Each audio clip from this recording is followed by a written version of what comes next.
आ गए 9वीं के बालक पढ़ने। तो चलिए पढ़ाई स्टार्ट करते हैं।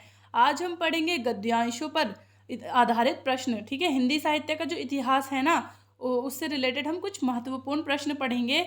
इस वीडियो में हम सिर्फ 20 ही प्रश्न कवर करने वाले हैं, बाकी प्रश्न अपनी अगली वीडियोज़ में कवर करेंगे। ठीक है, तो पहला प्रश्न है, गद्य शब्द की व्युत्पत्ति बताइए। ठीक है, गद्य शब्द गद धातु के साथ यत प्रत्यय के योग से बना है, जिसका अर्थ बोलना, बतलाना या कहना है।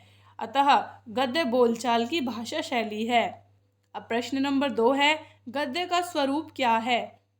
उसका उत्तर देखते हैं। मनुष्य अपने दैनिक जीवन में जिस वाक्यबद्ध भाषा का प्रयोग करता है, गद्य कहलाता है। यह मनुष्य के तर्क प्रधान चिंतन का प्रतीक है।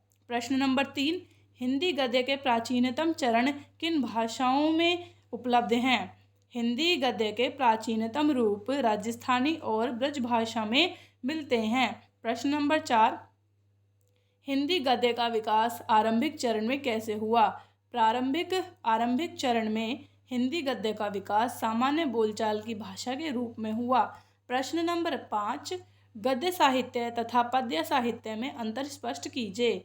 गद्य साहित्य तर्क प्रधान चिंतन पर तथा पद्य साहित्य भाव प्रधान दृष्टिबोध पर आधारित होता है। अब प्रश्न नंबर 6 पढ़ेंगे, हिंदी साहित्य को कितने भागों में विभाजित किया गया है? उत्तर, हिंदी साहित्य को 2 भागों में विभाजित किया गया है, गद्य साहित्य और पद्य साहित्य। प्रश्न नंबर 7, हिंदी के प्राचीनतम गद्य रूप राजस्थानी गद्य का संक्षिप्त परिचय दीजिए। इसका उत्तर है, लगभग 10वीं शताब्दी के पट्टा परवानों, टीका टिप्पणी, दान पात्रों एवं अनुवाद ग्रंथों में राजस्थानी गद्य का रूप देखने को मिलता है। प्रश्न नंबर 8, ब्रजभाषा गद्य का आरंभ कब से माना जाता है? संवत 1400 से लगभग 1400 के लगभग ब्रजभाषा गद्य का आरंभ माना जाता है। प्रश्न नंबर 9, खड़ी बोली हिंदी की प्रथम रचना और लेखक का नाम बताइए। चंद छंद वर्णन की महिमा कवि गंग के द्वारा रचित। ठीक है, कवि गंग कौन थे? कवि गंग बादशाह अकबर के दरबारी कवि थे। प्रश्न नंबर 11, हिंदी गद्य की वास्तविक शुरुआत कब से मानी जाती है? तो इसकी जो वास्तविक शुरुआत है वह भारतेंदु युग से 1868 ईस्वी से मानी जाती है।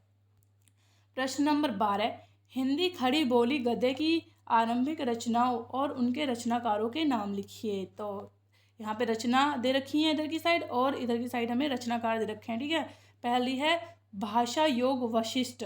इसके जो रचनाकार हैं वह हैं रामप्रसाद निरंजनी। पंचांग दर्शन के हैं मथुरानाथ शुक्ल।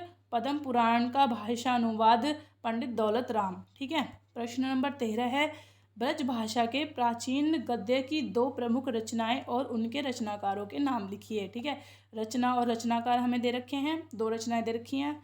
84 वैष्णव की वार्ता, इसके जो रचनाकार हैं वह हैं गोकुलनाथ, और दूसरी रचना जो दे रखी है वह दे रखी है अष्टायाम। ये बहुत इंपॉर्टेंट प्रश्न है, ये एग्जाम में अक्सर पूछा जाता है। तो इसके जो रचनाकार हैं वह हैं नाभादास। ठीक है, प्रश्न नंबर 14 पर आते हैं, हिंदी खड़ी बोली गद्य के विकास में सहायक 2 प्रमुख लेखकों के नाम लिखिए।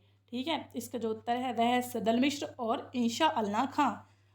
अब प्रश्न नंबर 15, भारतेंदु पूर्व युग के हिंदी गद्य के 4 प्रवर्तकों के नाम एवं रचनाओं के नाम लिखिए तथा रचनाकाल भी बताइए। ठीक है, पहला इसमें है मुंशी सदा सुखलाल सुखसागर, इन्होंने रचना की है सुखसागर की। और 2 पे है इंशाअल्लाह खां, इन्होंने रानी केतकी की कहानी की रचना की है। तीसरे पे पंडित लल्लू लाल, इन्होंने प्रेम सागर की रचना की है। चौथे पे आते हैं सदल मिश्र, जिन्होंने नासिकेतोपाख्यान की रचना की है। उपरोक्त रचनाओं का रचनाकाल 1803 ईस्वी के आसपास का है। ठीक है, अब हम आते हैं प्रश्न नंबर 16 पे। हिंदी गद्य के प्रमुख उन्नायक सदल मिश्र और मुंशी इंशा अल्लाह खां की भाषा शैली में अंतर स्पष्ट कीजिए। भाषा शैली में अंतर बताना है तो उत्तर देख लेते हैं। सदल मिश्र की भाषा पूर्वी बोली पर आधारित है और शैली संस्कृत निष्ठ, गंभीर एवं सुगठित है, तथा इंशा अल्लाह खां की भाषा ठेठ बोली और शैली काव्यात्मक, सरल एवं चुलबुली है। प्रश्न नंबर 17, खड़ी बोली गद्य के प्रारंभिक उन्नायक राजा द्वय के नाम लिखिए।